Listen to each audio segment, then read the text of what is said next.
welcome to Shiny Jets Podcast. I'm your host, CEO of Shiny Jets, Brett Perry. I hope you're flying shiny, and if not, you're definitely in the right place. So let's talk about flying shiny, okay?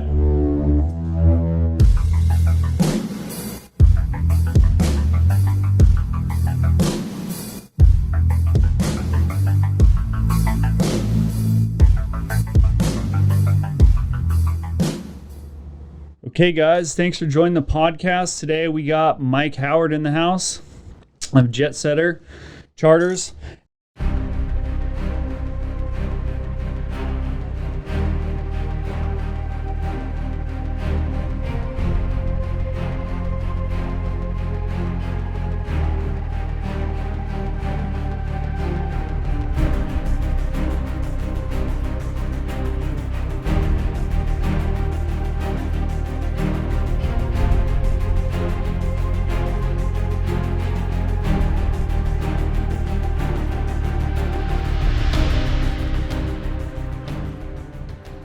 And Guaranteed CS, which is a cleaning company and a consulting company. So welcome, Mike. Thanks for taking the time out of your day to hang out. Yeah, appreciate it, man. Let's jam out. Yeah, let's do it. So me and Mike go way back. My brother went to high school with him. Brother introduced me to him. And we've just been connected ever since. He started doing charters.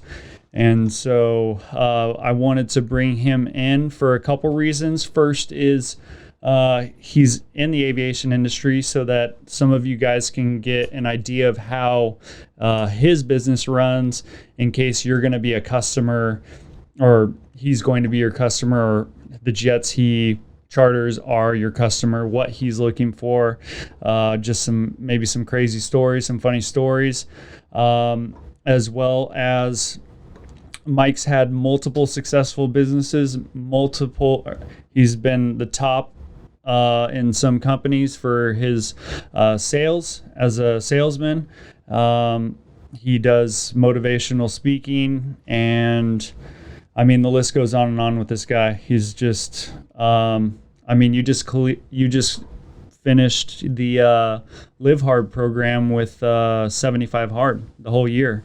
You just finished that January 1st? Yeah, that was tough. It was crazy. Yeah. Life-changing, though. Yeah. I see a lot of people, we're in January now, so everyone's starting their New Year's resolutions, and they're getting caught on to the 75 Hard program, which is 75 days. But then there's the Live Hard program, which is 75 days plus the 3 phases. It's 1 year program.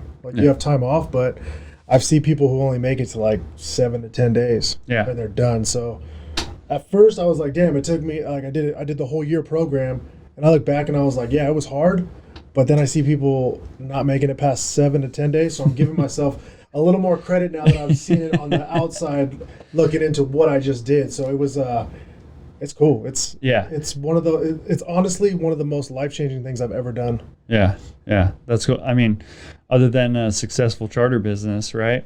So if you had messed up, if you went in 10 days and started over, you wouldn't have made that goal January 1st this year, huh? Correct? No, you still could. Just because on the phases, there's a month. There's a month in between. You can't start phase 3 because I had a 2-month break. You can't start phase 3 until you're 1 year of finishing. So I did 75 Hard on January 1st. And then I did phase 1. I started right afterwards. So I was done with that. Then I had to wait 30 days. And then you have to wait a minimum of 30 days. So I waited 30 days. And then I think I waited 45. And then I started phase 2. And then you can't start phase 3 until December 1st because I ended on December 30th. But still, you can't start until 30 days before the day you started. Got it. So regardless if you finish phase 2 in June, you can't start until December. Phase 3. Which makes it a 1 year program. Got it. But it's not like I fell off in between. No, you didn't. I was still doing my shit. Yeah, you're still doing everything. Yeah. I was able to have a beer here and there. Yeah. But then you're like, ugh. Yeah. So in 2000, what was last year? 21? Yeah. 2020, I probably drank 100 times in 365 days. Each weekend or whatever it is. No, I'd probably say less. Probably 52 times because there's 52 weeks in a year. I'm having a drink every weekend. Yeah. I probably drank maybe 6 times last year, total. That's where it's On at. day 76, I went to Vegas. Oh, Cocktail. yeah. On the plane? On the jet? On the jet. The Pilatus? Yep. It's badass. I'll say jet, so the people are going to, whoever sees It's a turboprop. It's a turboprop, yeah. So, yes, on the turboprop. With a jet? Yes. So, but yeah, I had a drink then. Had one over the summer at a pool party, but like drinking now is like, it's crazy, man. Yeah. I wake up groggy and like hate my life. Like, why do I even drink? Yeah. And it's like, I'm not going to tell myself I'll never drink again, but like now it's like, I don't even know. I second guess it every time I'm like, someone's like, hey, let's go get drinks. I'm like, I mean, I'll go get happy hour, but I'm not going to sit there and just drink. No. So I don't have to. So yeah, it's kind of like, I mean, I'll have a drink every once in a while, but I think the thing I can relate to is like, if I was to go get a candy bar or something, I'd just be like, oh. Yeah. You know, I don't eat any like sugar or sodas or stuff like that. Just stay away from that stuff. Just try and drink water. Well, it's funny. What are we, the 27th right now? Yep. I haven't been on like my full diet since I got off 75 hard 27 days ago. Mm-hmm. And this is the worst I've ever felt. And like, to remember back, I feel like complete shit right now. And I'm still not eating terrible. Yeah. But I'm not on that like meal prep, 2 workout a day. Mm-hmm. I'm not in that. It became a lifestyle. Yeah. And now I'm off of that lifestyle, which I've already told myself in the next probably couple days, I'm jumping back on 75 hard. Yeah. Because it's been like, oh man, I'm really like, I feel like a piece of shit, to be honest.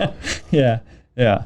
No, I mean, it's just bettering you all around. So how did that help your business? Because last year you had your best year in business. Yeah. So it was more of getting a daily routine. Mm-hmm. And when you're on 75 hard, I mean, we could do a full podcast on 75. I know, right? But it's like when you're on that routine and you're on the program, you start switching. Like a lot of people do their diets and their fads and their 30-day competition around their lifestyle. Mm-hmm. You start doing your lifestyle around 75 hard. You make your life fit into that program because it's like you fall behind on your water, you fall behind on 2 workouts, you fall behind on this. All of a sudden it's 11 o'clock at night and you still need a half a gallon of water. You're like, fuck.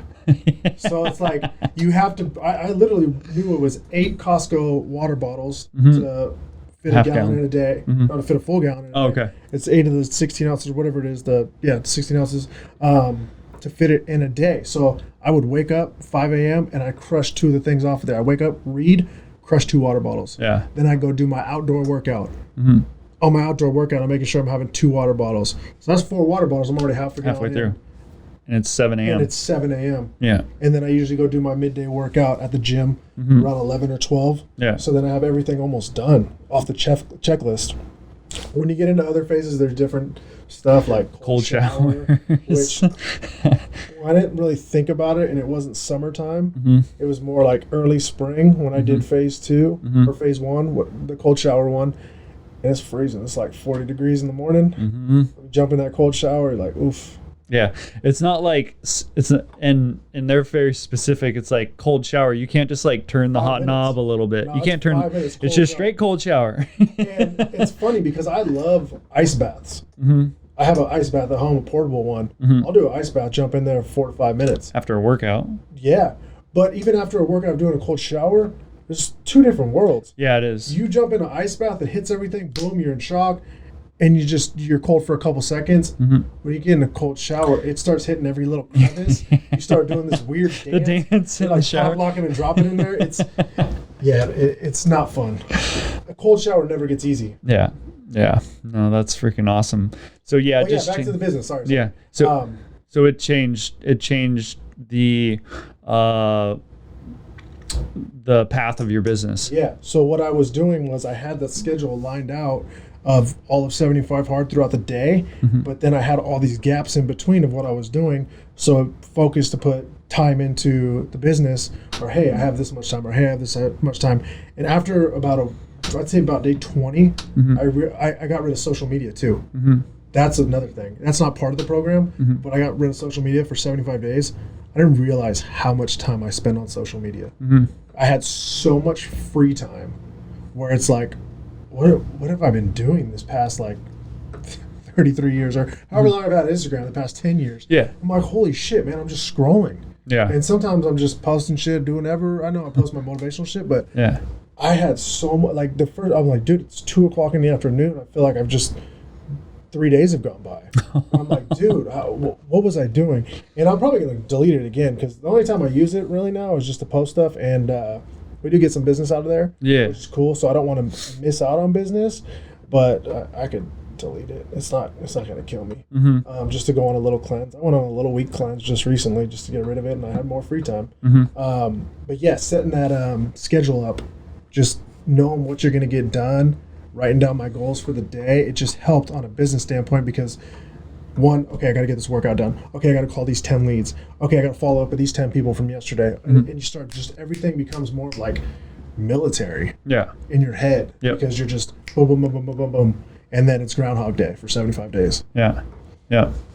That's awesome. Yeah, it's, I can see how that's just expedites. I mean, it just gets you to focus and actually execute because you only have so much time to get things done in a day. Yeah.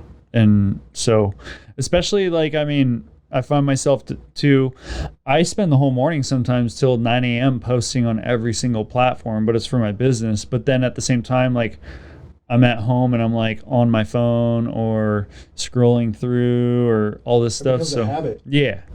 It's like going into the fridge when you're not hungry. Yeah. All of a sudden, it's true, dude. It's you're true. bored at home, you're watching TV, and you're like, fuck. I'm just going to go open up the fridge, nothing in there, shut it. You go sit back down. And you do it again. Scroll a little bit. Your phone becomes your fridge. You start scrolling. Yeah. Like, shit, let me go see what's in the fridge. Yeah. And it just becomes a habit. Unless you're staying active. Yeah. And I've noticed that because, yeah, man. And just to rewind on how I said I felt like a big piece of shit recently, and I'll keep saying that until I get back on a real program. Yeah. I wasn't doing the 75 hard day stuff these past 27 days. And Saturday, I thought to myself, I was like, hey, man, I got to follow up with these people. If I was on 75 hard, I would have followed up with them a long time ago. Already. Then it came to Sunday, and we had friends in town from Vegas. We had friends in town from Kansas. Didn't follow up with them. And I looked at my calendar on Monday, and I'm like, shit, I didn't do any of this stuff on Saturday, Sunday. I'm going to do it at 9 a.m. And I said, watch, I'm going to have an aha moment.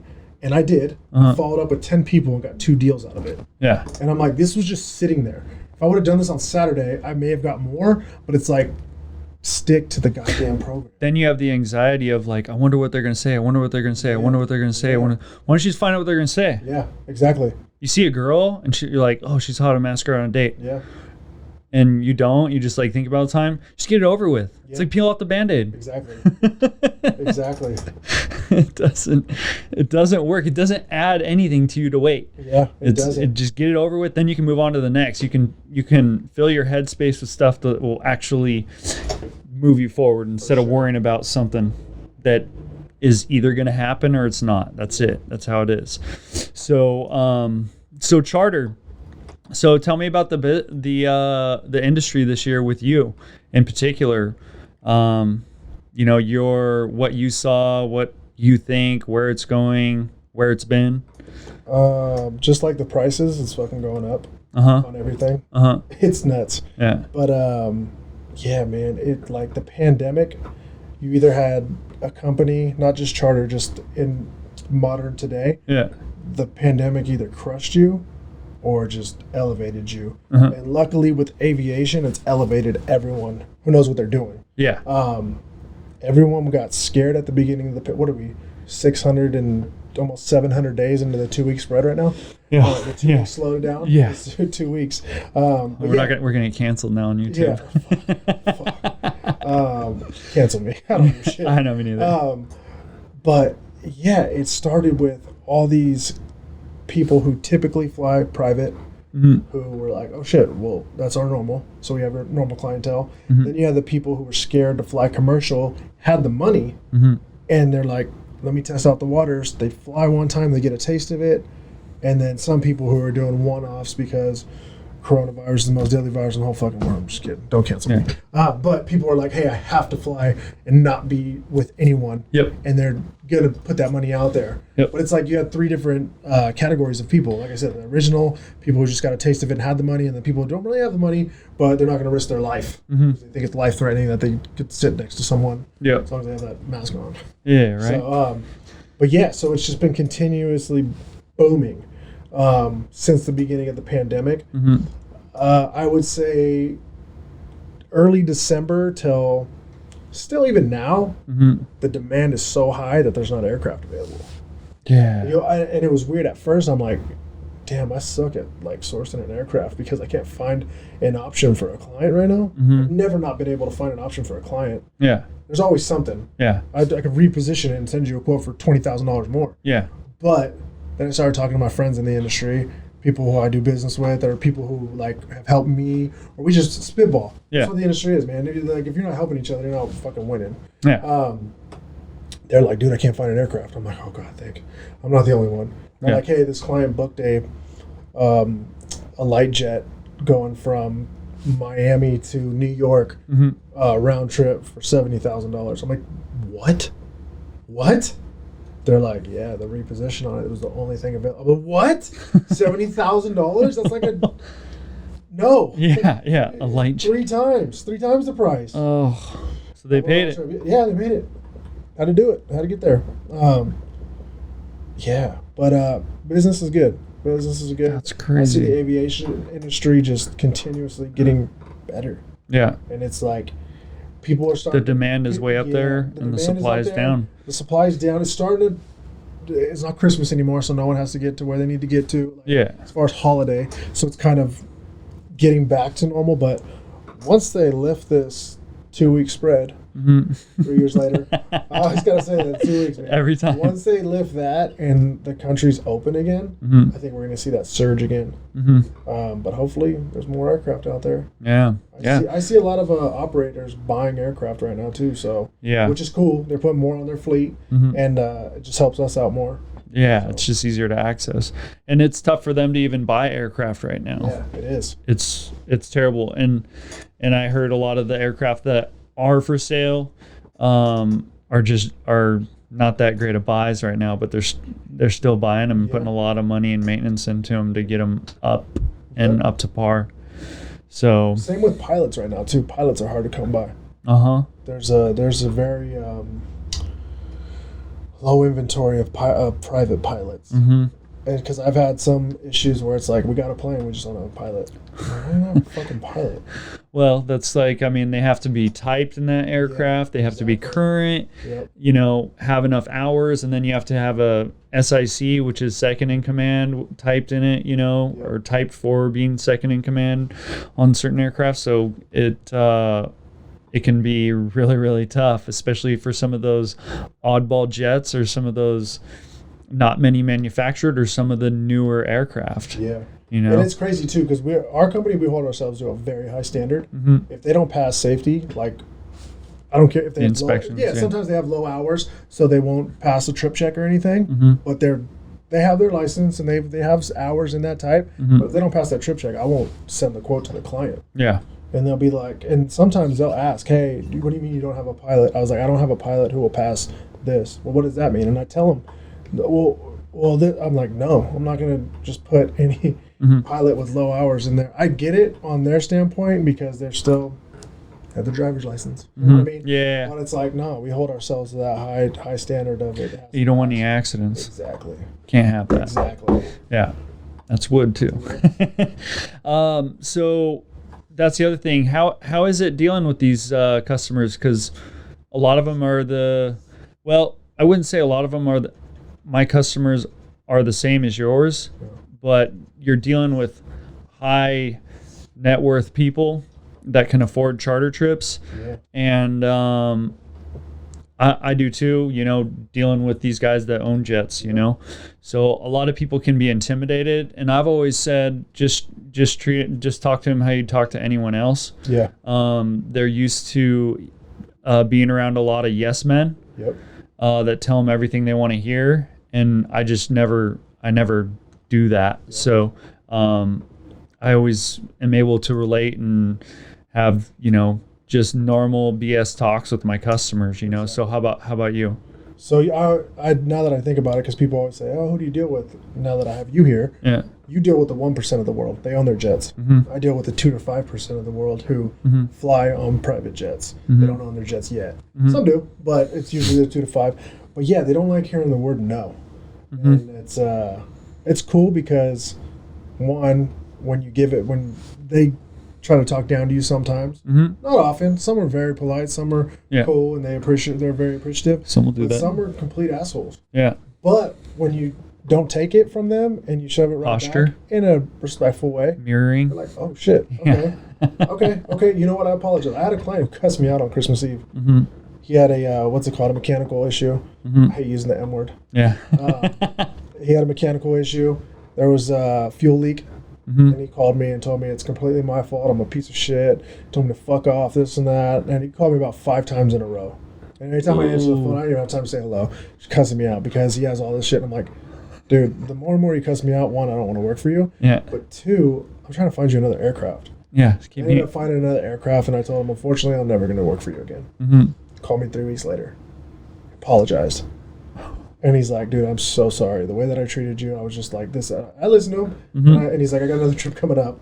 And I said, look, man, I'm going to give you one more chance. But just know that even if you talk to anybody else in this industry like this, they're all going to know. Take it. Yeah. They're not going to take it. They're not going to work for you. And they're not going to give you the value that I give you. They're going to give you the service that I give you. Yeah. Answer the phone for you at 2 in the morning. Yeah. Answer the phone for you at 5 in the morning. Call me at 4 o'clock when I'm at my kid's baseball game. Like, I answer the phone for you. Yeah. So you're not going to get that service. But he's kind of, with that apology and everything, we're good now. So.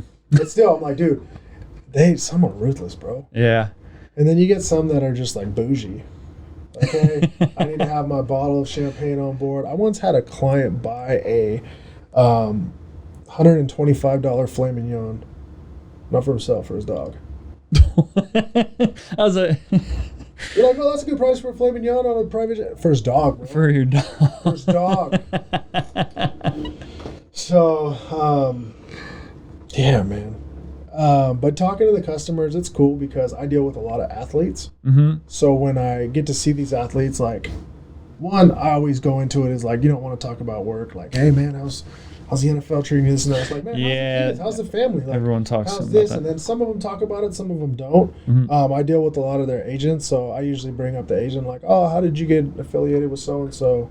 How did you guys meet and stuff? And it's cool. You just shoot the shit with these people too, because a lot of these athletes are my age. Some are even younger. Yeah. So I always look back on it too. Not look back on it, but like after I meet with someone or talk to someone about like business, you always think of like a CEO or a business owner being like 50 years old in a suit and shit like that. And then I think of myself, I'm like, man, I'm 33 years old and I'm not in a suit. I'm wearing jeans, a t-shirt, and a hoodie, but it's like, you're just a down-to-earth person, you know what I mean? Yeah. Talking to these people, and half of them don't even know I own the company, which is cool. Yeah. They just think I'm there to help out, and this is a charter thing. So I love it's kind of like an undercover boss, but myself. You know what I mean? Like, I can always go meet everyone, and I don't wear this when I meet a client. Of course, I dress up and like, look nice, presentable and stuff, but I don't show up like I'm a lawyer because I'm not a lawyer. But yeah, man, it's cool to just be like meeting with all these people. I love it. Anything that's south of like Van Nuys, Van Nuys or south, I'll go every time. I'll make the drive to do a 5-10 minute handshake to hand deliver a bottle to these people. When I was out in Vegas for Thrive, yeah, we're going to get into that. Yeah, the main reason I went out there was just because the client was throwing that event. Nothing to do with like the event. I was like, oh, 1, I want to go to Vegas. 2, they invited me to the event just to like be someone there to watch. Yeah. But I'm like, man, I delivered one of the best experiences I think I could have ever delivered to a client. Just from the outside looking in, but then them telling me afterwards too, like on stage, how good of a time they had. But I was like, man, if I wouldn't have went out there, I don't think everything would have went as smooth as it did. Which is cool. Yeah. Because you can always say, hey, Brett, you're the pilot for the flight. Hey, can you put this champagne on board and do this, and that? They might just take the champagne and just set it right there, and it's cool. Yeah. Like, I was standing at the aircraft with donuts for the kids, hot chocolate, coffee, balloons for her birthday. Rolled out the red carpet, man. Yeah.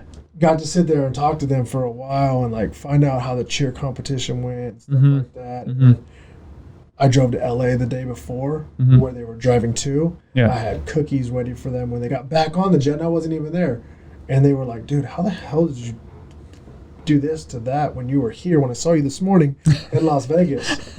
And I'm like, that's what we strive for every single time. I'm a jet setter. Exactly, I'm a jet setter. So, but yeah, we strive for that on every single trip. So it's like being able to do it yourself, knowing it's going to get done. Yeah. That's why I love going to meet the clients too, because everything that you picture in your head doesn't always work out when you have the pilots who are the ones who are going to do it. Most of them get the shit done, but it's like I said, it's the experience of being able there. I've talked to you from the beginning of this trip. Now you're getting on the aircraft as I'm shaking your hand and seeing you off. And it's just like above and beyond customer service what other people are actually doing. Yes. So exactly. it goes a long way because they talk about you. Yep. Because of what you did. Yep. It's good. I love it. So, two more topics. So you got to speak at Thrive. Tell us a little bit about Thrive in case someone doesn't know. So Cole Hatter and Sonia Hatter, amazing people.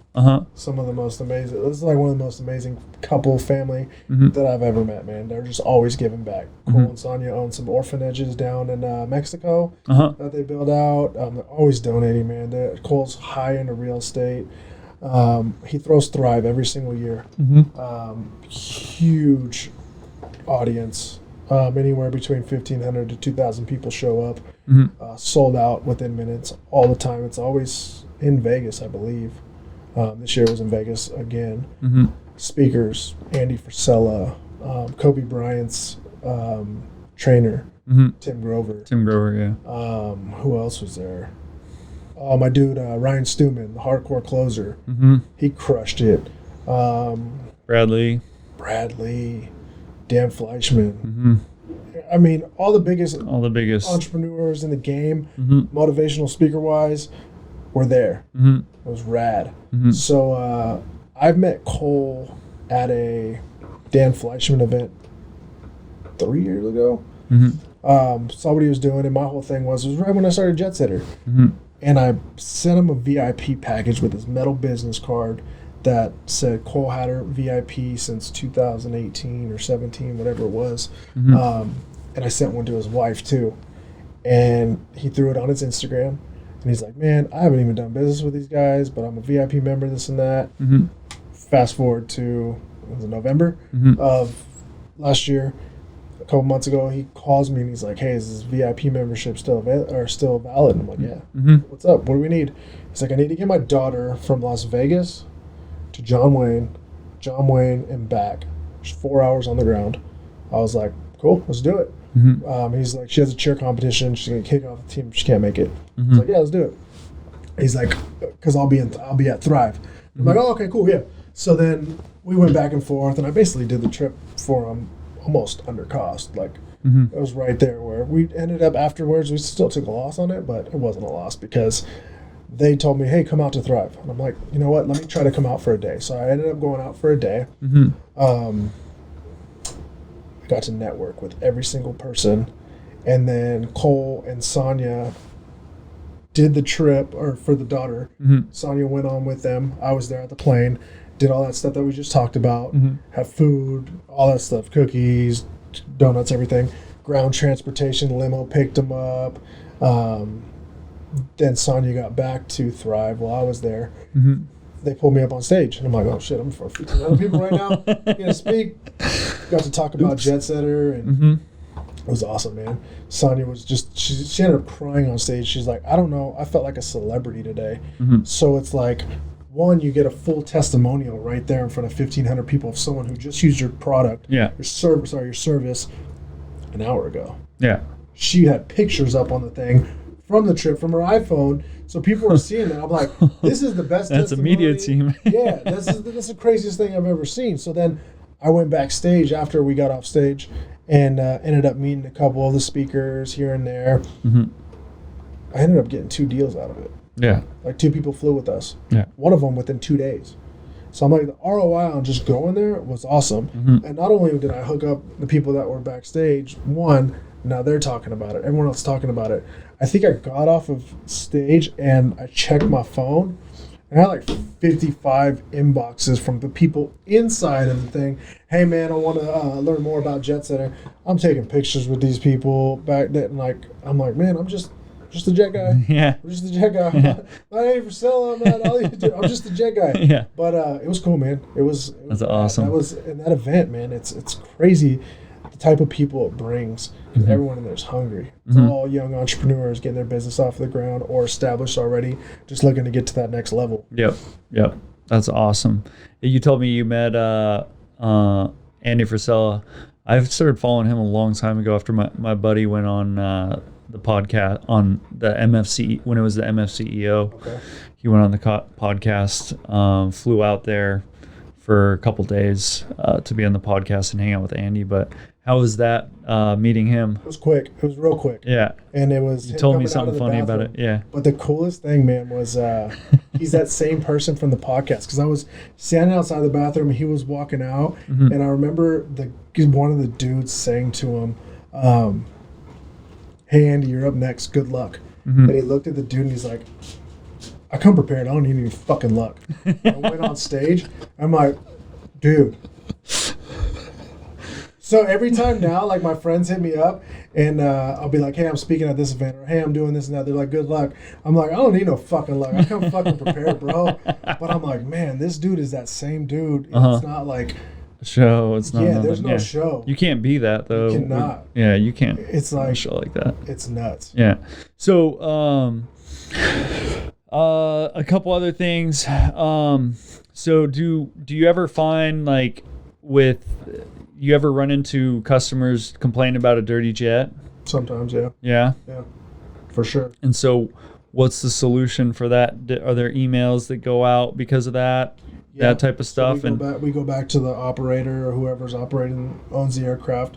I'll shoot them directly the client's email and say, "Hey, what can we do about this?"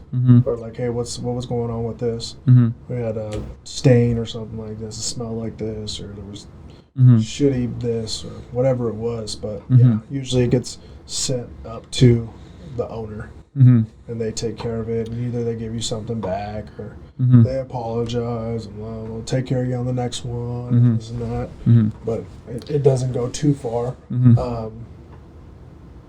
The cool thing is, I always think about the amount of people that come to your guys' trainings. I don't think they realize the benefit of knowing someone in charter. Because like when we first met, I was like, you're like, "Yeah, man, I'm going to work at this airport and do this airport." And I'm like, well, I can go on my computer right now and tell you all 35 operators. Right, yeah. And they don't understand that. Like we have, like, I might not have the inventory for a jet right now, but I have the phone number of every single jet owner who's on a Part 135 charter. Yeah. And these people could be calling. Because you're spending like, what, $1,200 a month for that website? What is it called? It's like $10,000 a month. You don't have to say it out loud. Yeah. Everyone's going to take our trade secrets. Yeah. But it's about $10,000 a year. Sorry, not a month. Yeah, $10,000 a year. Yeah, it's super expensive. But, I mean, if you're at an airport, link up, I don't know, detail his car, something like that, just to get access to it, give him some value. You know what I mean? Something like that is crucial. And it's not like just like the guy who managed it. It's like the owner. It's the actual owner. It's not like the LLC or whatever, because you'll see like just different LLCs that make no sense on aircraft, on FlightAware and whatnot. So, and the cool thing too with knowing the Part 135 charter companies, like, you might have a client who owns this Phenom 300 right to the left of us right now. Only flies 2 or 3 times every couple months, so it doesn't need that much cleaning. 135 charters in demand right now, bro. Oh, like, charters fucking demand. That's why they're gone. They might not even have enough time to get them clean. Yeah. That's how much demand it is right now. But what I'm trying to say is, it's in so much demand. They're flying so much. Those planes are dirty. They need to be cleaned. Yeah. So it's like those are some hot leads right there. Oh yeah, and I mean like for instance, Gulfstreams, like they're every 4 months the brightwork needs to be polished to maintain the airframe warranty. So just that alone, that's not even a wash. So yeah, there's just tons of aspects. So me and you kind of share the same mentality as far as we just work hard, hammer what we have to do to get stuff done. I'm starting to see and hear a lot of pushback about people saying like, "Oh, don't work that hard, don't do this." Like, have some life, like, take Sundays off, take Saturdays off, take your weekends and all this stuff. And like, I get some of that, but if you know where you're going and you know what it takes to get there, or you don't and you haven't got there and you're probably, could be almost there. I mean, why slow it down? We're not getting any younger. So, I mean, is there any feedback you can give about that? Because I'm hearing it a lot lately, and I'm just like, I don't think so. You got to set yourself apart. First and foremost, fuck them. Yeah. For sure. But I guarantee those people who are telling you that right now probably don't own a company. Or they worked really hard. They worked really hard, and they're at the point where they're getting the fruits of their labor right now. Mm-hmm. And I don't know. And they look back and they're like, I could have done it different. Yeah. Of course, you can always look back and say that. Hindsight's easy. People always say, "Oh, you need a work-life balance." Yeah, but if you gotta fucking work hard. I don't believe in work-life balance at all right now. Mm-mm. I'm in that fucking grind mode right now. Mm-hmm.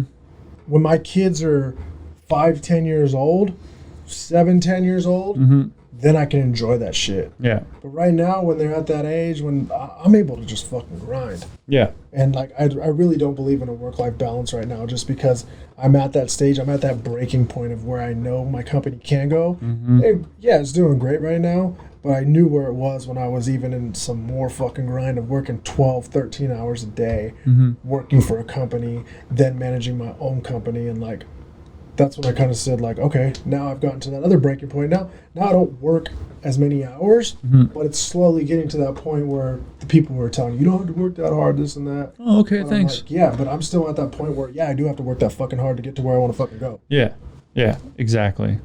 Yeah, I just want to reiterate that because I knew we have the same mental tenacity to push forward and keep going and outperform. Yeah. All our competition, that's just like, it just bring the bar up, just keep pushing the bar. But you have to be doing the right work too. So yeah, don't be doing 12 hours of fucking busy work. Yeah, you're just gonna, like, my days go by quick because I'm doing the right shit. You know what I mean? Yeah. 12 hours of productive work is a lot better than opening the fridge. Yeah. You know what I mean? That's what, me personally, we just hired sales staff because... Your team's growing, bro. Yeah. I see all the hats out there with people. I pulled up, I saw 2 people out there working with Shiny Jets hats. Yeah. All right.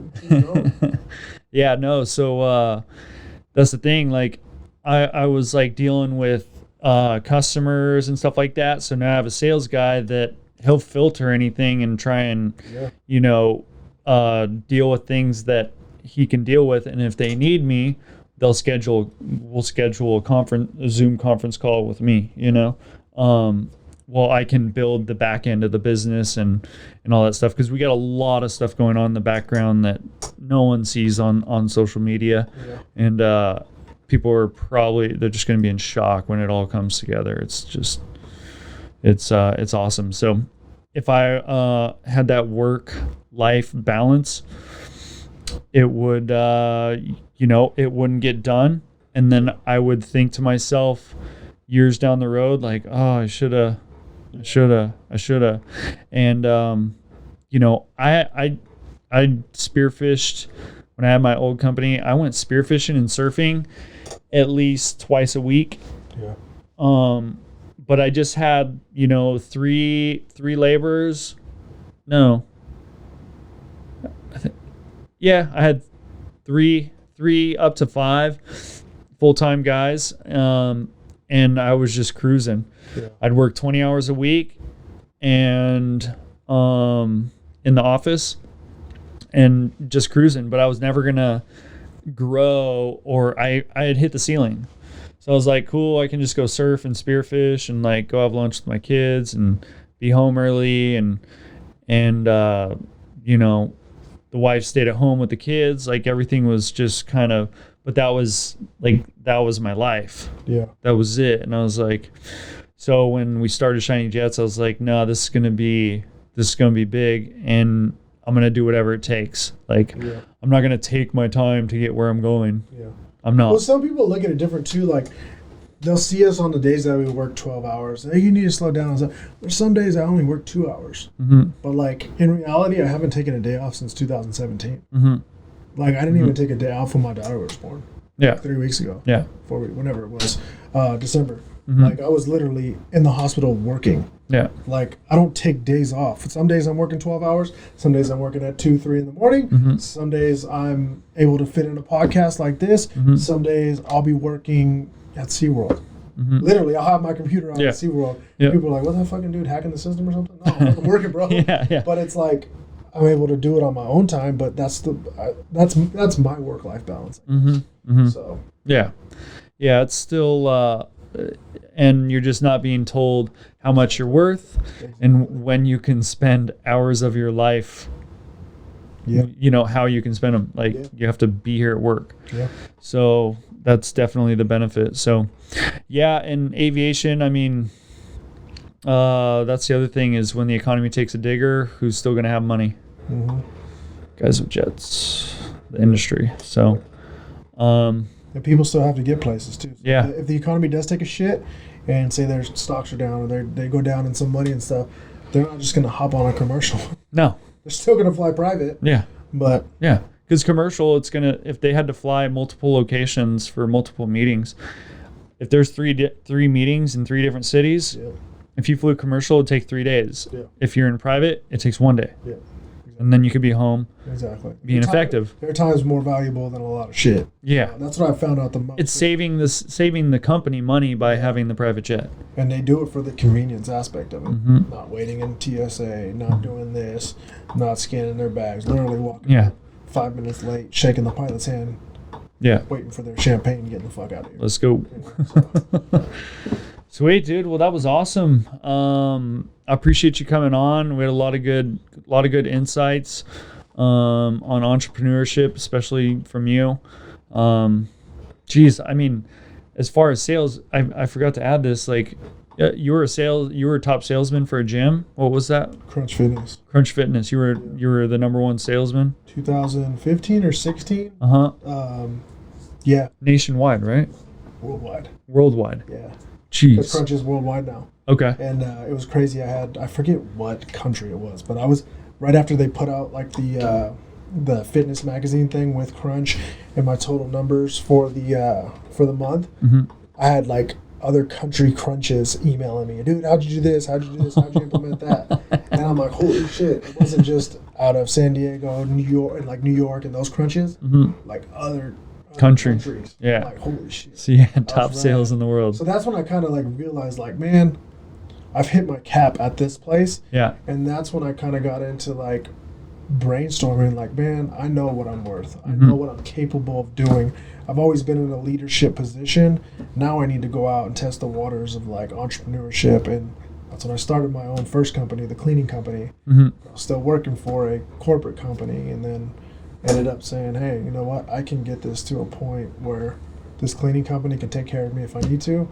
Then I was like, cool, it can. Then I started Jet Setter. And then started consulting and started doing all these different things. But we're finally at a point in Jet Setter where I'm trying to duplicate myself. So 2022 is finding someone who I can basically train to be me. So now we have 2 of me. Yeah. And I don't have to carry the whole load for a while. We have a couple people on our team, but I mean, I don't micromanage. So I have my stuff that I do, their stuff that they do, but I want to have someone who can do everything. Yeah. And I'm going to get to that point. I have someone in mind, but we'll see. See how it works out. Yep. Sweet. Yeah, that's awesome, man. So much good insight, and I really appreciate you coming on, man. Oh, thanks for having me, bro. All right, guys. Clean some jets. Let's do it. All right.